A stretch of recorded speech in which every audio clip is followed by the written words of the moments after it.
Okay, hi everybody. It's Susan Thornton with the Cutaneous Lymphoma Foundation, and we're here today with Dr. Ellen Kim, who is a professor of dermatology here at the University of Pennsylvania and one of our esteemed cutaneous lymphoma experts in the field. And welcome, Dr. Kim. It's really great to have you with us today.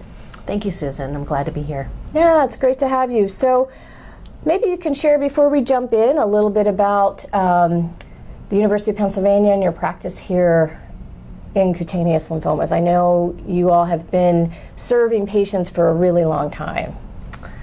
Well, yes, so I have been doing this now for close to 15 years. It's hard to believe, but Penn has a really large cutaneous lymphoma program. Dr. Alan Rook has been here close to 30 years, and so he's built a program with a lot of dermatologists. We have 6 dermatologists now, 4 medical oncologists, a transplant program, photopheresis, phototherapy, and a clinical studies unit. And so we're pretty active, and we keep up to date with the Cutaneous Lymphoma Foundation and the different cutaneous lymphoma groups. As we well know. And also I will mention that Dr. Kim has recently agreed to chair our newly formed Medical Advisory Council, so we're really grateful that you took that on and for helping us out and giving us of your time and talent. But today we're really here to talk a little bit more about cutaneous lymphoma and clinical trials, and in particular the FLASH study that's going on in early stage cutaneous lymphoma. So maybe just to start, we can talk a little bit about the importance of clinical trials in general, and then maybe a little bit about why it's so important to have clinical trials in all different stages in cutaneous lymphomas. Well, cutaneous T-cell lymphoma is a rare disease, and we have a lot of therapies, but we're still trying to find the therapies that hopefully work even better, have less side effects. But clinical trials are the way that any medicine gets approved in this country and in the world. And it's a way for us to basically test and monitor patients with these new therapies. So the clinical trials are done in a very objective manner. They usually are involved in a multi-center way, so that they have multiple centers working together. And it's absolutely critical to test these newer medicines objectively so that we know that it's worth developing and putting out in the public. Excellent, excellent. And in our arena, as you said, we have a lot of therapies kind of in the toolbox, if you will, but sometimes clinical trials, people tend to think of them as being more in an advanced disease, but in this case, we have the gamut, right, between earlier stage and more aggressive disease. So it's exciting to see that there are some clinical trials going on in early stage for early stage patients. Yeah, we definitely know that CTCL patients in early stage, they will often need multiple lines of therapy or repeated courses of skin-directed therapy. So it's nice to have many options. And one example is that if patients start developing skin cancers because they're getting older or because they've had a lot of phototherapy in the past, we want to develop other skin-directed options for them. And then the other reason is because different skin treatments work differently depending on the body site. So we can't use certain creams, say, on the face or in the body folds. And so it's nice to develop different options.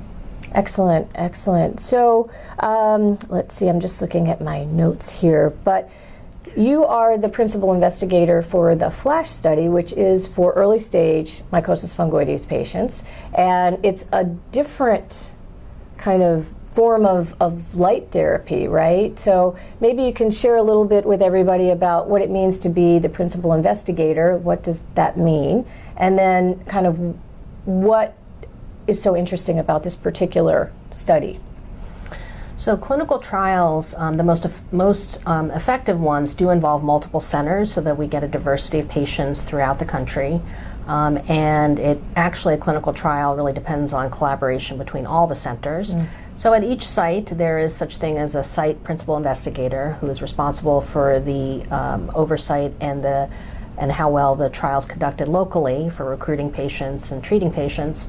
And then there's an overall what we call site PI that works with generally with the sponsor of the medication. And so for this study, for the FLASH study, it's a pretty interesting study that's looking at a combination of a topical ointment in combination with something called visible fluorescent light. And when you combine the two things together, we call that photodynamic therapy. And that is a novel way to treat skin disease. So we have photodynamic therapy now for actinic keratoses, precancers, acne, and so now we're trying to develop it for CTCL. Interesting, interesting. So, so this is different than what we traditionally do today, right? With UVB therapy and or PUVA, which I think probably a lot of patients have had one or both of those or have at least heard of them. What's kind of different about this? Yeah, so basically the light source is fluorescent or visible light, very similar to the lights in this room. And by themselves, fluorescent light is not biologically active. That's why they're safe to use, just in regular daily use.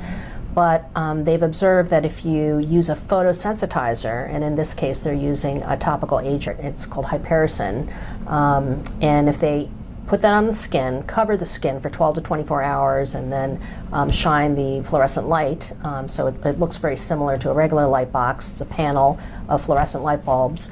Then it activates the photosensitizer, and it attacks the CTCL cells. So that's how it works.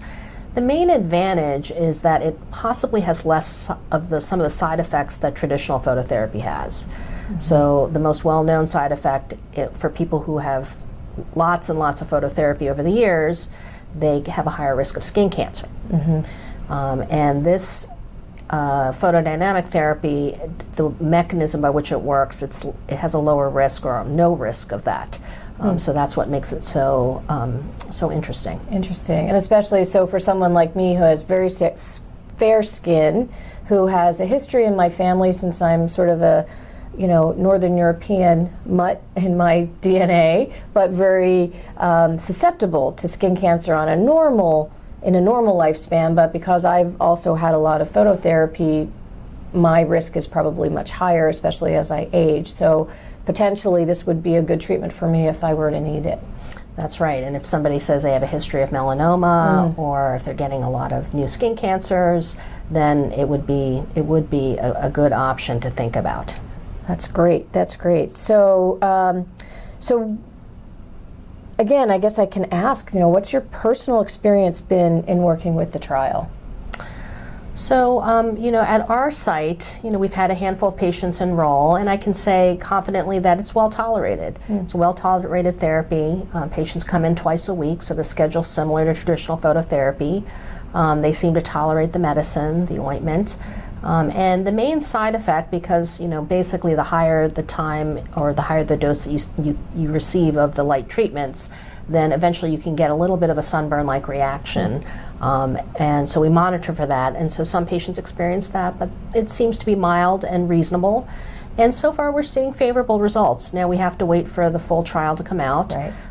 But we've been encouraged and think it's a really, really potentially promising therapy. Well, it's very exciting, I think, especially, again, because clinical trials in our particular disease tend to be more often in more aggressive or advanced disease versus earlier stage. So it's pretty exciting to me, at least, to have something that's being worked on in early stage disease. So, so if patients are interested, I know we've got the listing on our website, so if you're not in the Philadelphia region, we have a listing of all the centers that are open doing this particular trial. It's called the FLASH study. But if someone is here in the Philadelphia area, can they reach out? And they certainly can. I mean, we have, if you you can certainly Google Penn Dermatology, and they have a link towards the cutaneous lymphoma program. Another option is to go to Google Sologenics, and they have a link to the clinical trials, which they can direct you if you're not in the Philadelphia area to the sites that are offering it, and also links to clinicaltrials.gov. Great. So somewhere along the way, or just come to the Cutaneous Lymphoma Foundation, and we've got all the sites that are open and listed. And let's let's see, any other thoughts that you'd like to share with the cutaneous lymphoma community? And well, I've been really gratified that my main area of research is clinical trial research. And so we've been involved with multiple early stage and more advanced stage trials, and we couldn't do it without the real generosity of CTCL patients who want to push the field forward and contribute their time, and energy in themselves to trying to come up with better therapies, to help our patients overall. Great. Well, thank you, Dr. Kim. We'll really keep an eye on this for everybody, and we'll keep you posted as things move forward with the clinical trial, and we'll keep track and check back on the website periodically, and we'll have updates, and if there are new centers added, we'll also add them to the website. So thanks for your time this afternoon. We really appreciate it, and have a great, good luck with the clinical trial, I guess. Thank you, Susan. Thanks, everyone.